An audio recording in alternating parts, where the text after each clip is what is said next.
இந்த தவறுகள மட்டும் ஒருத்தவங்க முன்னாடி பண்ணிட்டீங்கன்னா, அவங்க உங்க மேல வச்சிருந்த மரியாதைய நீங்க நிரந்தரமா இழந்துருவீங்க.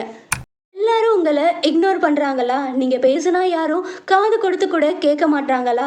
இதுக்கு பின்னாடி உண்மையான, கடுமையான காரணங்கள் இருக்கு. தினமும் உங்களுக்கே தெரியாமலே நீங்க பண்ற இந்த 7 தவறுகளால தான் மத்தவங்க கிட்ட இருந்து உங்களுக்கு ரெஸ்பெக்ட் கிடைக்க மாட்டேங்குது. ஏன் எல்லாரும் உங்கள சாதாரணமா நினைக்கிறாங்க? ஏன் உங்கள இக்னோர் பண்றாங்க? ஏன் உங்களுக்கு மரியாதை கொடுக்க மாட்றாங்கன்னு முக்கியமான 7 காரணங்கள சொல்லப் போறேன். இதுல 4வது, 7வது காரணத்த கேட்கிறப்போ உங்களுக்கு கோபம் கூட வரலாம். ஆனா நீங்க இந்த தவறுகள திருத்திக்க ஆரம்பிச்ச உடனே எல்லாரும் உங்களுக்கு ரெஸ்பெக்ட் குடுக்கிறத நீங்களே பார்ப்பீங்க. Mistake number 1, stop over explain. நான் இப்படி பண்ணவே மாட்டேன்னு நீங்க நினைக்கலாம். ஆனா உண்மையை சொல்லணும்னா நம்ம எல்லாருமே நமக்கே தெரியாம இந்த தப்பை பண்ணிட்டு தான் இருக்கோம். ஹை வேல்யூ ரெஸ்பெக்ட் கிடைக்கிற பீப்புள் அவங்க எடுக்கிற டிசிஷனுக்கு தேவையில்லாம எந்த விளக்கமும் கொடுக்க மாட்டாங்க. ஆனா நம்ம என்ன பண்றோம்? சின்ன சின்ன விஷயங்கள் கூட தேவையில்லாம விளக்கம் கொடுத்துட்டு இருக்கோம். உங்க ஃப்ரெண்ட் உங்களுக்கு கால் பண்ணி வெளில போலாமான்னு கேட்குறாங்க. ஆனா உங்களுக்கு வெளில போக விருப்பம் இல்ல. அதை எப்படி சொல்லுவீங்க? கொஞ்சம் உடம்பு சரியில்ல, அசைன்மெண்ட் வேற இருக்கு, ரொம்ப டயர்டாவும் இருக்கு, கோச்சுக்காத, வர முடியாது. நைஸ் பர்சனா இருக்கணும்னு நினைச்சு டைரக்டா நோ சொல்ல பயப்படுறீங்க.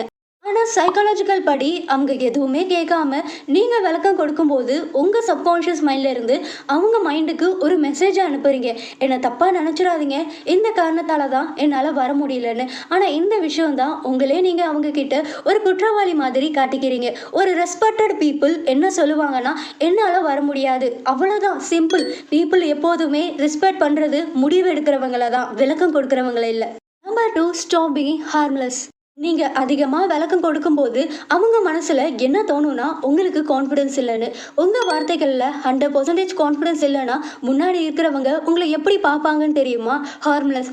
S, harmless. இதுக்கு அர்த்தம் இவங்களால எனக்கு எதுவும் ஆகாது, இவங்க சேஃப், இவங்க டேஞ்சர் இல்லைன்னு. நீங்க நினைக்கலாம், நான் எல்லார்கிட்டையும் நல்லா பேசுவேன், சண்டை போட மாட்டேன், அமைதியா இருப்பேன். ஆனா ஏன் என்னோட வார்த்தையை யாருமே வேல்யூ பண்ண மாட்றாங்கன்னு? இதுக்கு காரணம் ஹார்ம்லெஸ்னா யாருக்கும் எந்த பாதிப்பும் இல்லை. நல்லவங்களா இருக்கிறதுக்கும் ஹார்ம்லெஸ்ஸா இருக்கிறதுக்கும் பெரிய டிஃப்ரென்ஸ் இருக்கு. ஃபார் எக்ஸாம்பிளுக்கு முயல் ஒரு ஹார்ம்லெஸ், அதனால தான் அதை பெட்டாக வளர்க்குறோம். ஆனால் அதை ரெஸ்பெக்ட் பண்ண மாட்டோம். சிங்கம் ஒரு டேஞ்சரஸ், அதை பெட்டாக வளர்க்க மாட்டோம், ஆனால் அதை ரெஸ்பெக்ட் பண்ணுவோம். இப்போ உங்ககிட்ட பற்கள் இல்லைன்னா உங்களால் யாரையும் கடிக்க முடியாது. அது உங்கள் குட்னஸ் இல்லை, அது உங்கள் சாய்ஸ்.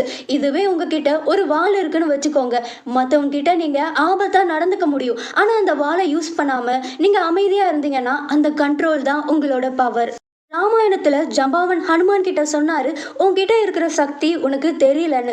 அந்த நாள் தான் ஹனுமான் தன்னோட உண்மையான வலிமையை உணர்ந்தாரு. அதே மாதிரி தான் உங்ககிட்ட இருக்கிற பவரை உங்களுக்கு தெரிஞ்சிருக்கணும். சைக்காலஜிக்கலா பீப்புள் பயத்தையும் மரியாதையும் கனெக்ட் பண்ணி பார்ப்பாங்க. அதுக்காக நீங்க ரவுடி மாதிரி சண்டை போட்டுக்கிட்டே இருக்கணும்னு சொல்லலை. அவங்க உங்க லைனை கிராஸ் பண்ணா நான் அமைதியா இருக்க மாட்டேன்னு அவங்களுக்கு நீங்க புரிய வைக்கணும். Number 3, spontaneous trait transference. இந்த தப்பை பண்ணியிருக்கீங்களா? ஒருத்தவங்க கிட்ட உங்களுக்கு பிடிக்காதவங்கள பற்றி தப்பாக பேசுறது.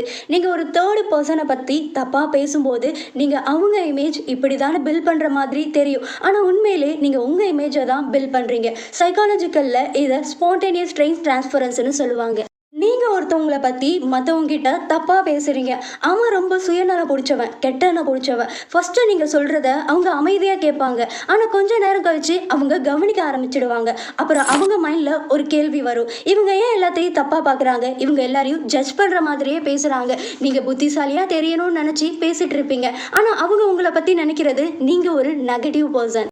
ஹியூமன் பிரெயின் ஷார்ட்கட்டை தான் யூஸ் பண்ணும், அது உங்கள் நோக்கத்தை பார்க்காது. நீங்கள் சொல்கிற ஒப்பீனியனை வச்சு தான் உங்கள் பர்சனாலிட்டி எப்படின்னு டிஃபைன் பண்ணும். உங்கள் பர்சனாலிட்டியை பீப்புள் உங்கள் இன்டென்ஷனை வச்சு ஜட்ஜ் பண்ண மாட்டாங்க, உங்கள் ஒப்பீனியனை வச்சு தான் ஜட்ஜ் பண்ணுவாங்க. இனிமேல் இதை ரிவர்ஸில் பண்ணுங்கள். மற்றவங்க கிட்ட இருக்கிற நல்ல விஷயங்களை அப்ரிஷியேட் பண்ணி பேசுங்க, அவங்க வளர்ச்சியை பற்றி பேசுங்க. இப்படி பண்ணும்போது ஸ்லோவாக என்ன நடக்கும்னு தெரியுமா? அந்த கண்ணோட்டத்திலே அவங்க உங்களையும் பார்க்க ஆரம்பிப்பாங்க. நீங்கள் காசிப் பண்ணால் பீப்புளுக்கு டாக்ஸிக்காக தெரிவிங்க.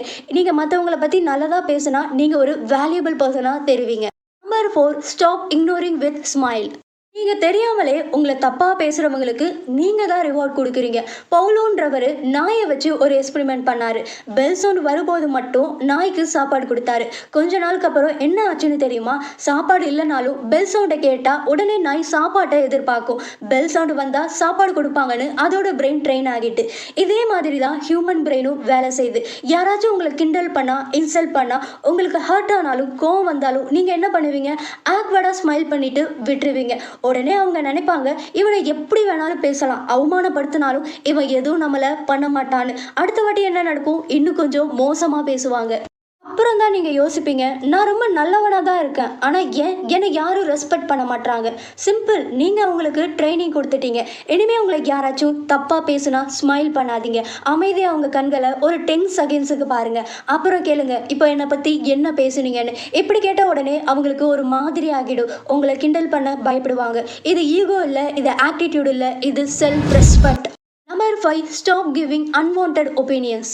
கிரீக் ஃபிலோசோபர் பிளாட்டோ என்ன சொல்றாருன்னா, ஒரு வாய்ஸ் பர்சன் முக்கியமாக ஏதாவது சொல்லணும்னா தான் பேசுவாங்க, ஆனால் ஒரு முட்டாள் ஏதாவது பேசணும்னு பேசிக்கிட்டே இருப்பாங்க. நீங்க எல்லா விஷயத்திலையும் உங்க கருத்தை சொல்ல முயற்சிக்கிறீங்களா? யாரும் உங்ககிட்ட கேட்கலனாலும் அதுக்கு விளக்கம் கொடுக்குறீங்களா? அப்படின்னா மெதுவா உங்க வார்த்தைக்கு மதிப்பு குறைஞ்சிக்கிட்டே இருக்கும். இது சோஷியல் எக்கனாமிக். எது கம்மியா கிடைக்குதோ அதுக்கு தான் வேல்யூ அதிகம். நீங்க அதிகமா பேசினா பீப்புள் கம்மியா தான் கேட்பாங்க. ஒரு வீக்கான பர்சன் யோசிக்காம ஏதாவது பேசிக்கிட்டே இருப்பாங்க. ஆனா ஒரு ஸ்ட்ராங்கான பர்சன் ஏதாவது முக்கியமா சொல்லணும்னா மட்டும்தான் பேசுவாங்க. உங்க வார்த்தைக்கு பவர் வேணுமா? யோசிச்சு எல்லாத்தையும் அப்சர்வ் பண்ணி கம்மியா பேசுங்க. ஏதாவது அவசியமா சொல்லணும்னா மட்டும் பேசுங்க. இல்லைன்னா அமைதியா இருங்க. Number 6, dysregulated emotion. இதுதான் உங்க ரெஸ்பெக்டை டிஸ்ட்ராய் பண்ற முக்கியமான ரீசன். நீங்க ஈஸியாவே எமோஷனலா ட்ரிகர் ஆகிறீங்கன்னு தெரிஞ்சுட்டா அந்த எமோஷனை வச்சு பீப்புள் உங்களை அஃபோர்ட் பண்ண ஆரம்பிச்சிடுவாங்க.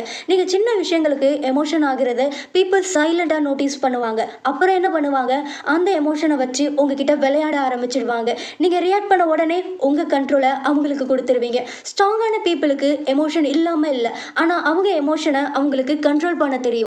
இதை ஃபிக்ஸ் பண்ண ரியாக்ஷன் டிலே பண்ணுங்க. உடனே பதில் கொடுக்காம ஒரு நிமிஷம் அமைதியா இருங்க. நீங்க உடனே பதில் சொல்லாம இருந்தா நீங்க ஒரு மைஸ்ட்ரி பர்சனா தெரிவிங்க. உங்க மேல ரெஸ்பெக்ட் வரும். உங்க எமோஷனை ஈஸியா தூண்ட முடியாதுன்னு தெரிஞ்சதும் உங்களை டெஸ்ட் பண்றதை ஸ்டாப் பண்ணிடுவாங்க. Number 7, lack of self respect. நீங்களே உங்களை ரெஸ்பெக்ட் பண்ணலனா மற்றவங்க எப்படி உங்களை ரெஸ்பெக்ட் பண்ணுவாங்க? உங்கள் மைண்டை உங்கள் கண்ட்ரோலில் வச்சு நீங்கள் நினைக்கிற விஷயங்களை உங்களால் செய்ய முடியலன்னா நீங்கள் உங்கள் மேலே வச்சுருந்த செல்ஃப் ரெஸ்பெக்ட் ஸ்லோவாக குறைய ஆரம்பிச்சிடும். நீங்கள் உங்களை ஃபஸ்ட்டு ரெஸ்பெக்ட் பண்ண ஸ்டார்ட் பண்ணாலே மற்றவங்க உங்களை ஆட்டோமேட்டிக்காக ரெஸ்பெக்ட் பண்ண ஆரம்பிச்சிடுவாங்க. இந்த 7 மிஸ்டேக்கில் ஒருத்தவங்க உங்ககிட்ட எந்த மிஸ்டேக்கை பண்ணி அவங்க மரியாதையை கெடுத்துக்கிட்டாங்கன்னு கமெண்ட் பண்ணுங்கள். தேங்க்ஸ் ஃபார் வாட்சிங்.